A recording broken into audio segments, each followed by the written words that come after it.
Hey, good afternoon, everybody. 12 noon. We're going to start our first Collab-o-rama for our upper grade, third grade and beyond. If you've heard of Hammer Time, MC Hammer, this is a little aside to him, but we are going to stop everything for about 45 minutes and just collaborate with some of our district's leading experts in Seesaw. Was that too much pressure? Yeah. No pressure, no pressure. So they're all gathered with us today, and we appreciate Jeannie Lycia and Caitlin Boudreau and Stacy Hunter, and of course we've got Liz here. To get started, we are starting with Jeannie Lycia, who is a 2-3 combo teacher at Hathaway. Many of you probably know her, and Jeannie's going to share some of the ways she's using Seesaw with us. Jeannie, go ahead. Okay. Hello, everyone. So, I've sat in on a few Seesaw webinars and have found like some little, I feel like just tips, but even though they seem small, they really have helped everything run a lot smoother for me. So one of the tips that I was given was to use announcements, but not just like as an announcement to the kids or to the parents, because before I was mostly using it as a way to send information to the parents. But when you send an announcement, like if you want the kids to know something, to also send it to the parents as well. Because it really helps the parents when they know what's required of the students. It can help them support the kids better and help them navigate things, like if you're giving directions. And then I've also included video tutorials and my lessons in there. And part of the reason I've done that is because on Seesaw, the only place where I have found, at least so far, maybe someone else has found another place, but the only place where I can see that for sure that it's been read is in the announcements. It shows at the bottom, it shows seen, and it shows you who has seen it. So even if I have kids or parents who don't leave me any kind of comments, or kids who aren't doing activities, I've seen that they have seen announcements, so they should know what's going on, or they're checking in at least. I want to, before you go to the next one, because announcements are super good, I want to make sure everyone's aware the family app is where parents see announcements, and the class app is where students see announcements. So if you haven't connected families in the family app, they're not going to see parent announcements. Is that right, Jeannie? Yes. So this might be a time, maybe this is something to keep in mind, the parent one for next year, so that things don't get confused with the home code. Does that make sense? Yeah. So I don't want people to think they can text families if they haven't already connected them to the family app, right? Mm-hmm. I'm understanding how this works. Mm-hmm. Yes. Yeah. Okay. Yeah. Okay. All right. Thanks.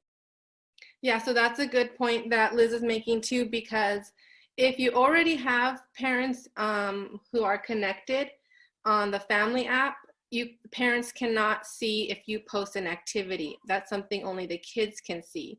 So that's why I like to send an announcement, check you have an activity today for XYZ. So then my parents who are connected with me already also know that their child has that activity. So this slide just shows that there's the option to send an announcement to all the students, or all family members, or both. And I like to send to both because I do have a lot of my families connected. Not all, but a good portion. And then I also use the add attachment there at the bottom to add videos of tutorials, like to navigate Seesaw, or even like my read alouds or actual lessons. I've done them there, and I actually have included the families, all students and family members in both, just because I figured if my parents want to see so that they could support their child, then they can, but if they don't want to, they don't have to watch the video. Okay, next.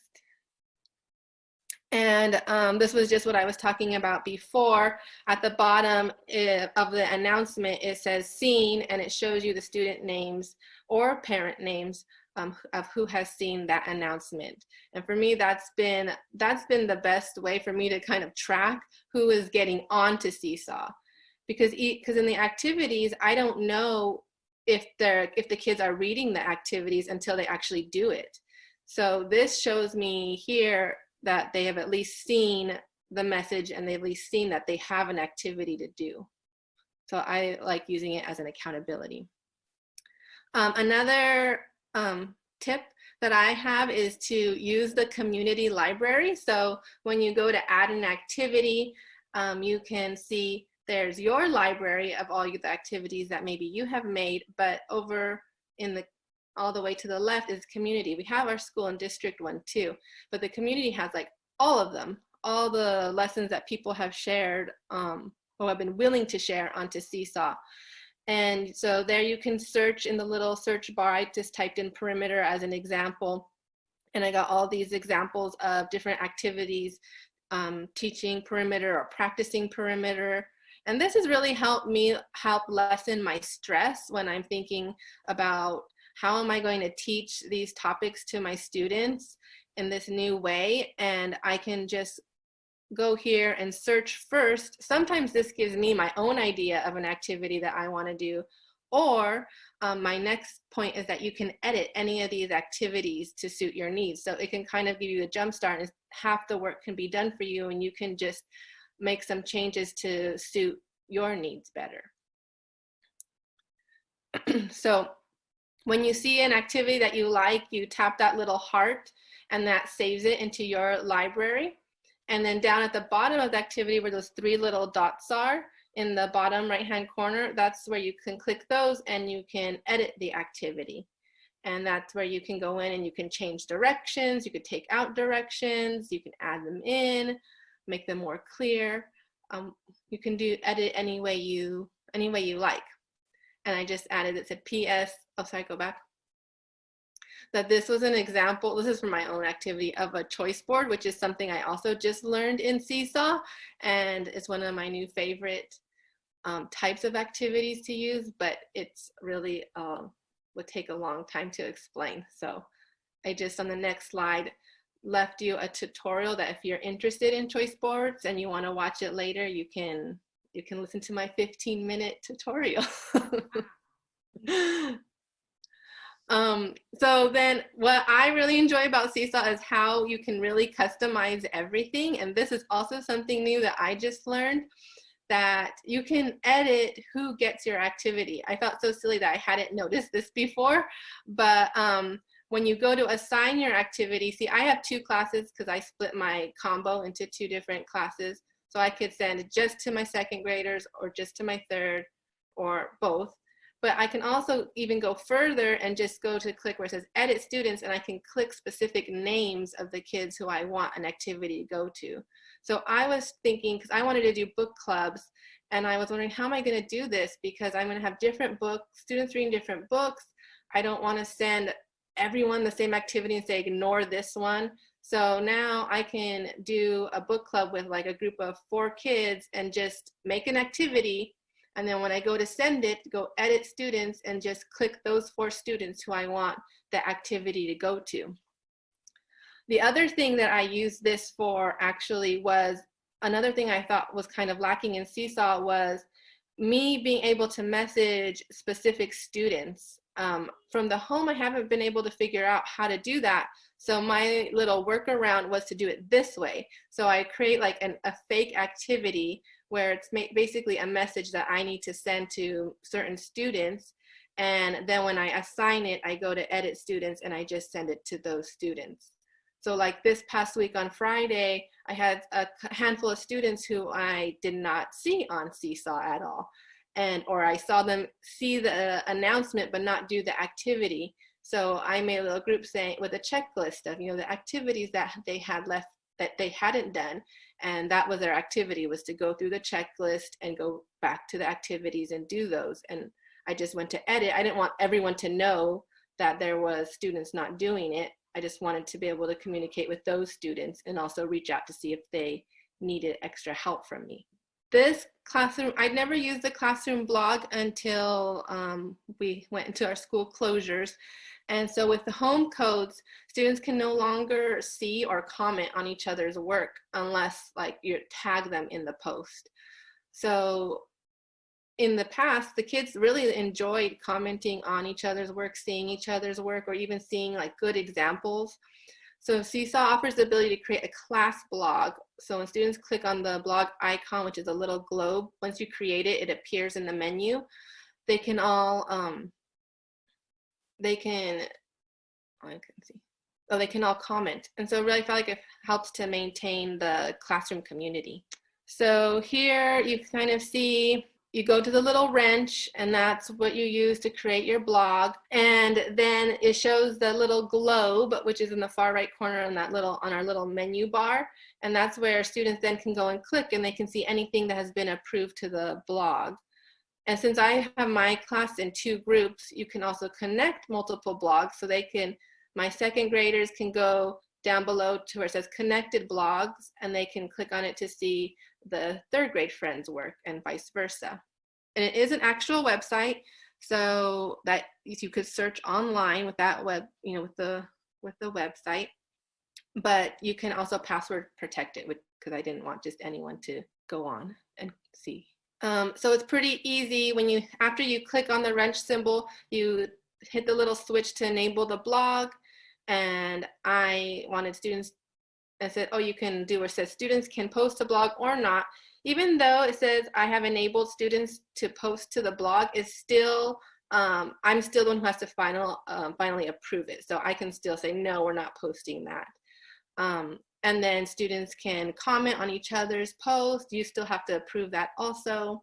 So it's highly monitored, but it's a really nice way to maintain community. I like to post like really good examples of student work also on there. So it's like a model also of what students can see.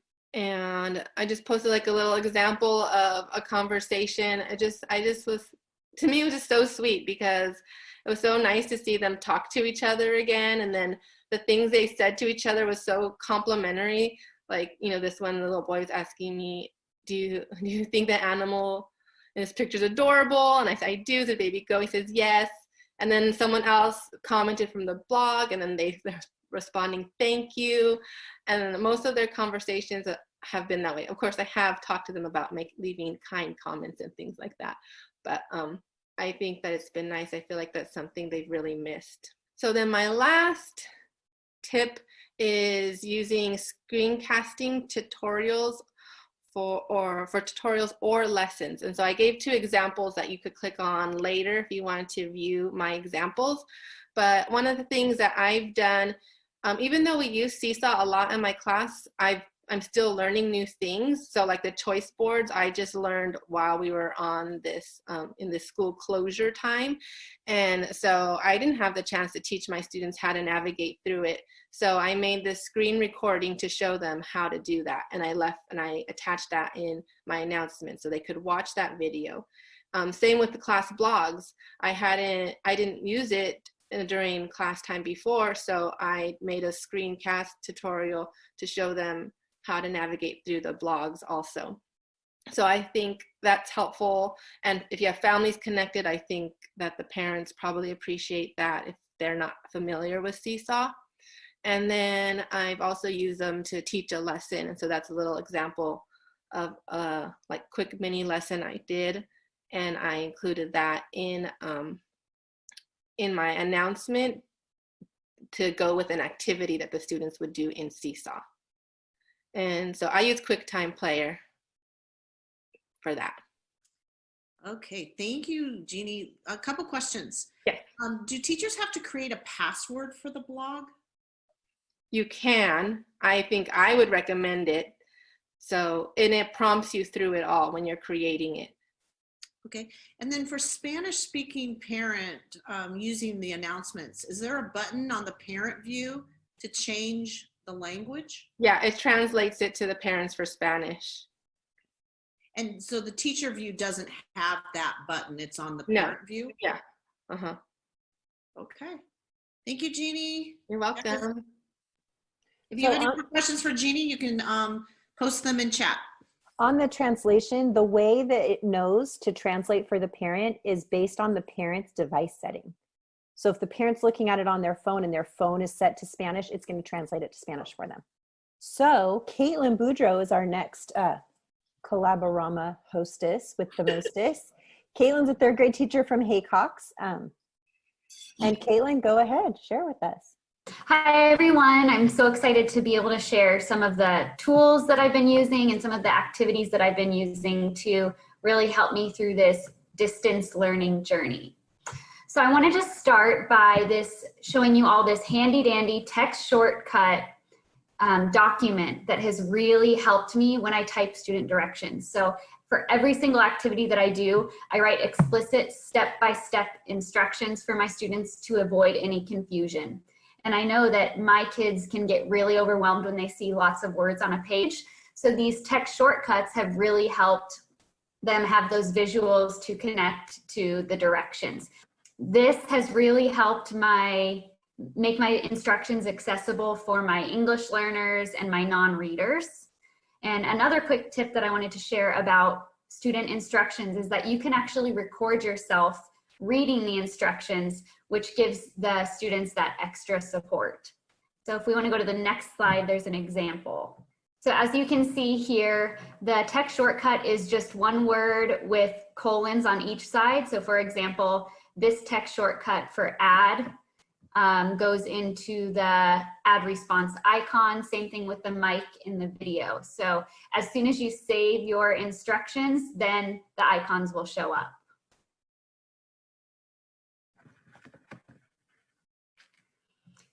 So one thing that I really wanted to do, starting with the distance learning, is doing a daily check-in with my students every single morning. This is how we start our day. And I've used 3 different types of check-ins that I want to share with you that the students have really enjoyed and that have really helped my instruction as well. So this one I call the fun check-in. It's where we do would you rather questions. We did this one last week. I'll also ask them to tell me about their weekend or ask them questions like, what's your favorite ice cream? And the students really enjoy these, and little do they know that they're able to practice their language, writing, and reading skills in these activities. And the other type of check-in that I've been doing, which of course we know is really important during this time, is the social emotional check-in. I do these at least 3 days a week, just to really connect with my students. They've gotten comfortable with telling us how they're feeling face to face, but I feel like we're kind of starting over in this new era of distance learning. So this is just a time for the students to provide how they're feeling. I'll do another one called I Wish My Teacher Knew, and they can tell me something that's going on at home. For example, I just had a child reach out and say that she's really having trouble sleeping because she's so nervous about coronavirus. So I can pull that into my instruction and help that student even further. And the best part is there's so many of these already available in Seesaw, so you do not have to reinvent the wheel.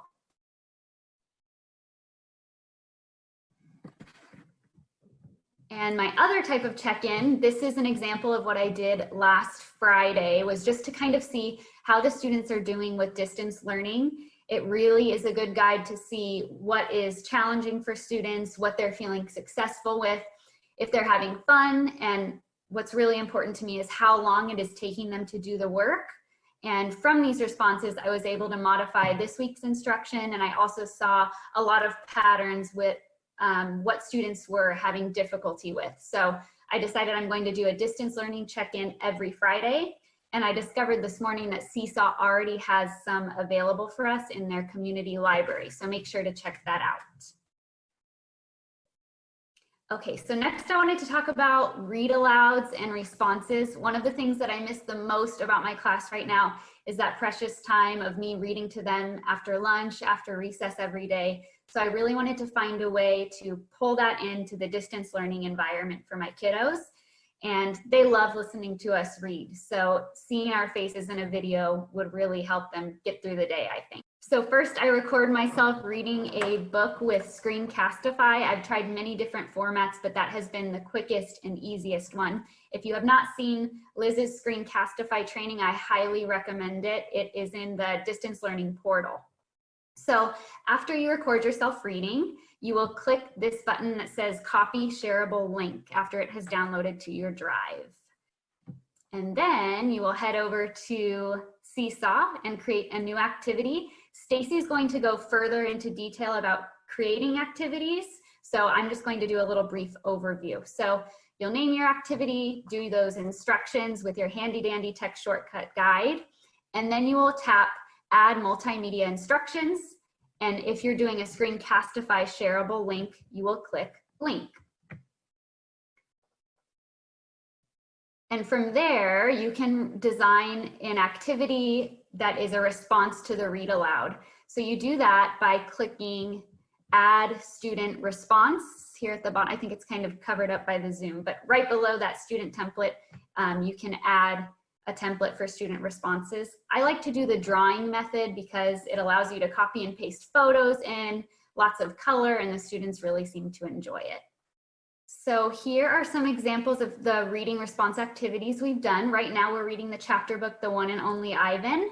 So last week, the one in the bottom right corner, we had one really short chapter. So I thought I would just throw out there, who is your favorite character in the book and why? And they really enjoyed to see all of their characters on the page. And it's a good visual aid for our English learners, of course. And then next week, I really want to bring in those Common Core reading strategies where they can make predictions and sequence of events, summarizing, and connecting to text. So in the top two ones, I wanted to give them an option for which sentence frame that they could use to respond.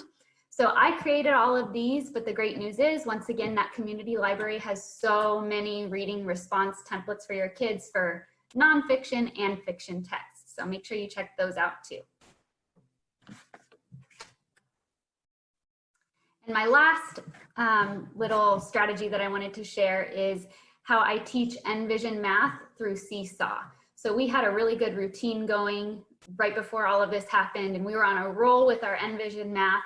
So I wanted to bring that into the online environment and keep it familiar to the kiddos. So what I do is I'll record a mini lesson on Screencastify, and I will model explicit examples from what they will see in their work so that they feel prepared. I've found that breaking up one Envision lesson into 2 days is really good for the students to slow down and truly grasp those concepts. So for example, today we're doing 9-5 part A, tomorrow we'll do 9-5 part B. So I'll record myself via Screencastify, and same thing as what I did with my reading responses. You'll copy that link into Google Drive, create a new Seesaw activity, and add it under multimedia instructions so they can watch the video. And then what I do for the student template, which is what they will turn into you, I use the snipping tool on my laptop to take a screenshot of the page that I want them to do. So sometimes that's the quick check or the reteach page or the practice page, and that is what the students will work on and respond on. Sometimes I'm not a fan of those pages, so I will find a pre-made activity from the Seesaw Community Library, and that will go along perfectly with the Envision lesson. So once you save that, you can assign it to students, and once they turn that template into you, it's a great time to consider who needs a little bit of extra support or where you can pull small groups. I'm trying to do small groups via Google Meet this week, so we'll see how that goes. Any questions, Helen? The only question we got is, Caitlin, how'd you get so awesome? That was it. Oh. That was it.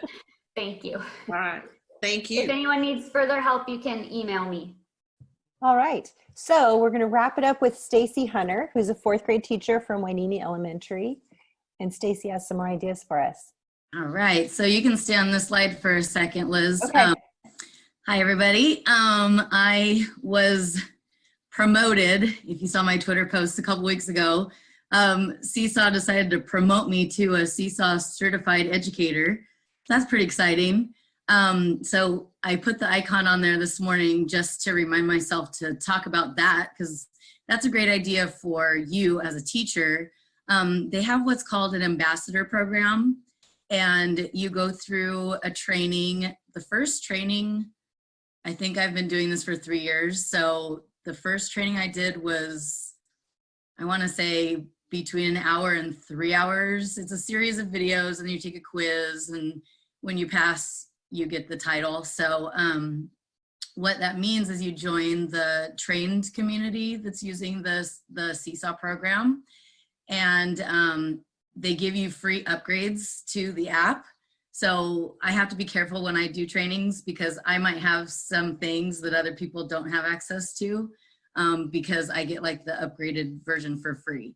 Sometimes that allows you to add different things to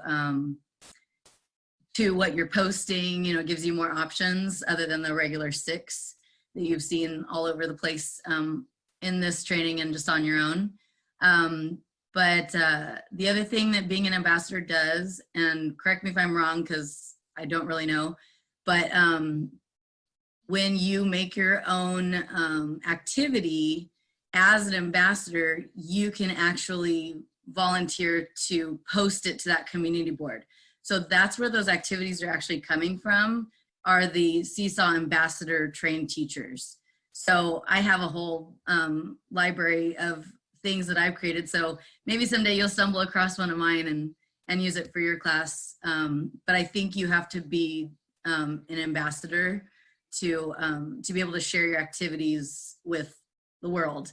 But that's really fun because I get an email telling me how many teachers have saved my activities and how many kids have used them. So it's kind of cool to see that, you know, 4,000 kids have used your activity. So Yeah.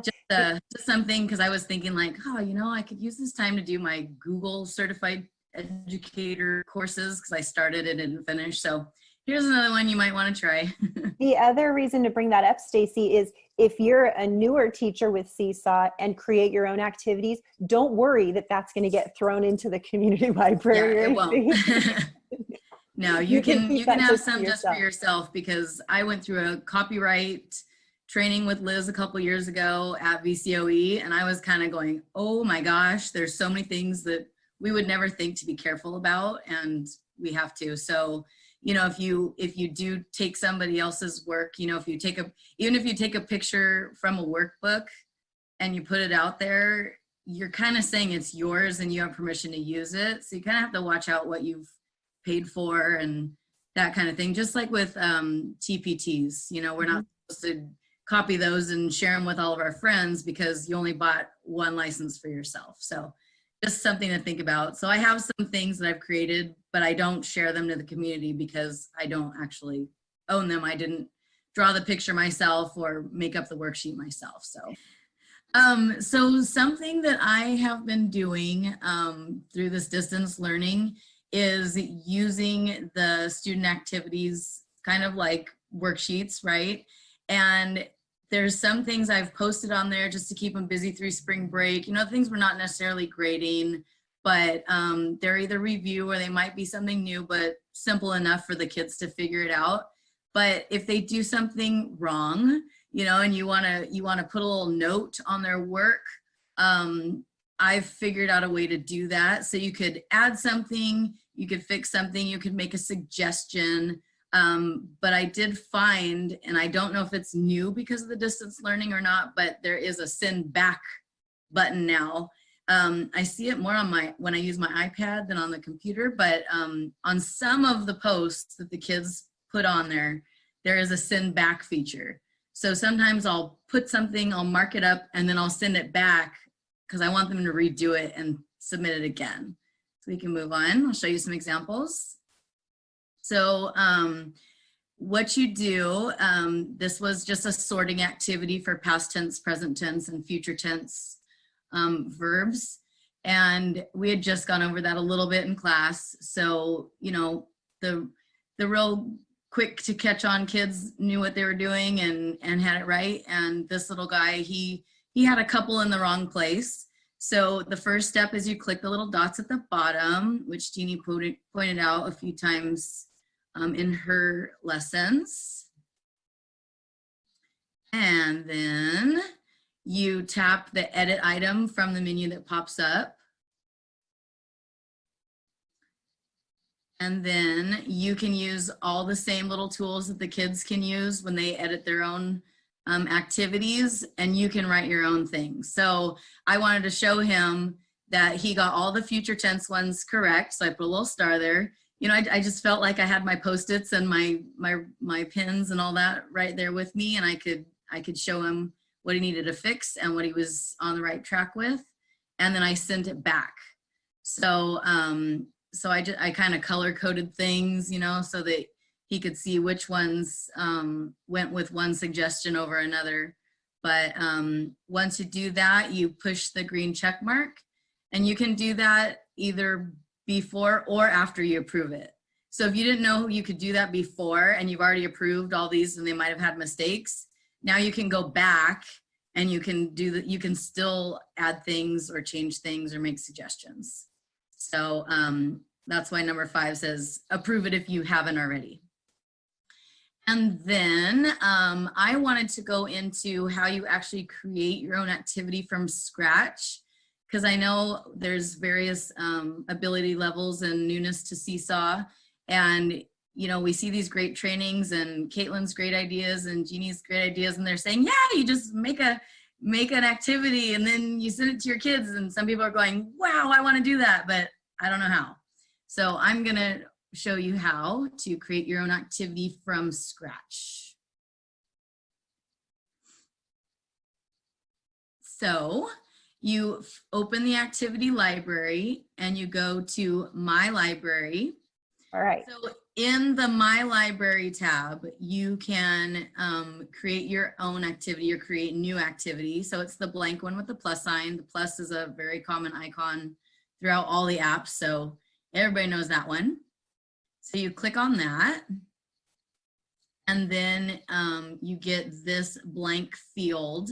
I just filled it in a little bit just to go through the steps, so mine is just goofy. But you give it a name, and then you type in the student instructions. And I was super excited to see Caitlin's cheat sheet, because I was just putting in my own like little emojis and stuff that I thought were close enough to help the kids, and use kind of like the rebus model. So now I know how to do the real icons, and I don't have to use fake ones. So I'm super excited about that. So if you click it, it gives a little prop to Caitlin there. So at the bottom, that's where you can add a template. So you can add a video or just a graphic organizer. You can take the screenshot of a worksheet. You can even take a photo if you brought your workbooks home, or I've even taken pictures of a page out of the textbook because the kids can't find the question they're supposed to answer or something like that. So you can do that. But some activities are so simple, like make a recording or take a picture of your own book you're reading. So I've had kids do a book report or rate the book they're reading. So I don't want them to have a template. I want them to be creative, or take a picture of your pet and write 5 things about your pet. So there's no template for that. So some activities don't require a template and others do. Others you want them to fill something out. So once you click on the add template button, you get the regular menu, and you can use all kinds of different things, as the other ladies have shown. One of them, the note is just a little lined piece of paper. And I love Jeannie's idea about sending only certain kids things, because I was having that same frustration, like, how do I just tell this one kid? You can do that with parents, but you can't do that with the kids. So I'm going to use that. But the note paper would be a really good little way to do that, because you're just sending them a note. Otherwise, Caitlin said you could use the drawing tool and it'll make you text boxes and you can insert things. Otherwise, you can take a photo of a worksheet, upload something you've created. I've used slides to actually create like a graphic organizer, and then I've uploaded it and it turns it into a little template. So lots of ways to do it, and it seems to be very user-friendly with whatever you want to try and upload. That upload is a new upgrade feature, just so you know. It wasn't there when I first started using Seesaw a few years ago. So after you attach the template, you push save, and then you can assign it to your class right away, or you can just put it in your library. And now I guess you can share it to the school and the district site, which is super cool. But if you do get that ambassador thing in the little, I think it's in the little dots menu for the more, you can say share to the Seesaw library, But once, like I said, once you've gone through the training, and they go through an approval process. So, so it doesn't just get shipped off right away. They have people checking it and looking it over and making sure you didn't make any embarrassing mistakes. So, so it's pretty cool. So anyways, that's that. And you're welcome to ask questions here, but my email is always an open place for you to get a hold of any of us. I think I can speak for all of us on that, but that's it for me. All right. Well, on behalf of everybody that is here, I want to thank Jeannie and Stacy and Caitlin for participating and sharing in our first Collab-o-ramas today. And thanks for Liz for even coming up with the term Collab-o-rama. Come on, that's pretty cool. There are no questions right now, but as you can see on Liz's screen, here are the emails of all of the teacher presenters today. And of course, I should have typed on their Liz Hoppy's email, but we all have that memorized. We ended the last presentation with a question for our presenters, and so we're going to put them on the spot. So presenters, I'd like to ask you to share with us in regards to distance learning, your biggest challenge and silver lining, something that's been a silver lining. So Jeannie, let's start with you. Okay, so my biggest challenge, I feel like there's so many challenges. My biggest challenge, I think, was in the beginning and just getting everyone on. I had a lot of tech issues, or even just a lot of, parents very unfamiliar with these apps and how to navigate them, or parents who are really not tech savvy. And so I found myself troubleshooting a lot of things remotely, which was so hard, not being able to see what the parents were seeing and trying to have them explain it to me, and then me trying to guess what would work, and often doing it in Spanish. There was a lot, I learned many new vocabulary words for tech support in Spanish that I didn't have before. So I think that was my biggest challenge. A silver lining, I feel like we're still maintaining our little community that we had when I meet with my students for a live video chat. I feel that sense of community that we had in the classroom. Everyone is so excited to see each other and say hi to one another, and just even how they comment and support each other in the little classroom blog.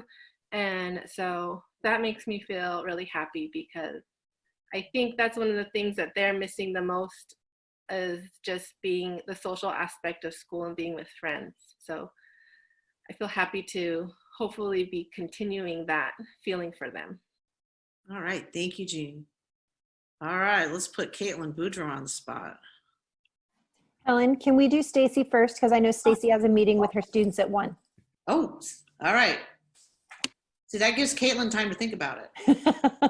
All right, thanks. Well, I completely concur with Jeannie, and getting everybody on has been really, really hard. I still have yet to see more than half my class at one time on Zoom meetings and things. So that's kind of frustrating for me. I know they're out there and I know they're working for the most part, but there's a few MIAs, which I'm trying to figure out. And some, some won't pick up the phone or answer anybody. So that's really tough, because you wonder what they're out there doing. But my silver lining is that I'm really glad I'm a techie teacher already, because it's made it a lot easier for my kids and for me, because this doesn't really scare me. I feel like it's a new challenge, and it's really weird and it's really different, but I feel prepared, and my kids have used so many things that we're doing in the remote learning, that I don't feel like that's going to be a hindrance to them to get their stuff done, because we've practiced and done these things in class already. And Helen, I want to give a shout out to you and the other, you know, high admin people, because I'm so, so grateful that we are planning our own lessons. I'm so happy to be able to keep the personal connection and keeping things going pretty much the same way they would be going if we were still in our schools. So I'm really, really glad that that decision was made to let the teachers be in charge of what the kids are getting. So, Well, thank you, Stacy, and good luck at your 1 o'clock meeting. thank you. We're gonna play Kahoot on Zoom. So Oh, fun. Okay, so you can teach come them back how to and like share the Yeah. screen and stuff. So I'm excited. All right. Great Thank collaborating you. with you ladies. Thank you. All right, Caitlin. All right, so for me, I have to agree with both of them, and I think a lot of us can agree that just getting students online has been a challenge. I still have half of my class without Wi-Fi, but we are passing it out this Thursday, so I'm looking forward to that. So it's just been difficult to make those students feel part of the community when they're not on Seesaw with everyone else. So I've just been making a lot of phone calls, which has been a challenge to get a hold of students. But my silver lining is I started a Fun Friday activity where every Friday at 12 o'clock, we all get on Google Meet and we just share, we talk about how we're feeling, and then we'll do a Kahoot all together. And just seeing their faces light up when their friends pop on is totally the highlight. And it makes me think, okay, this is all worth it. All of these challenges, it's going to be okay. All right, again, everybody, thank you. Have a great day, everybody. We'll see you tomorrow. Come back for Google Classroom. Bye.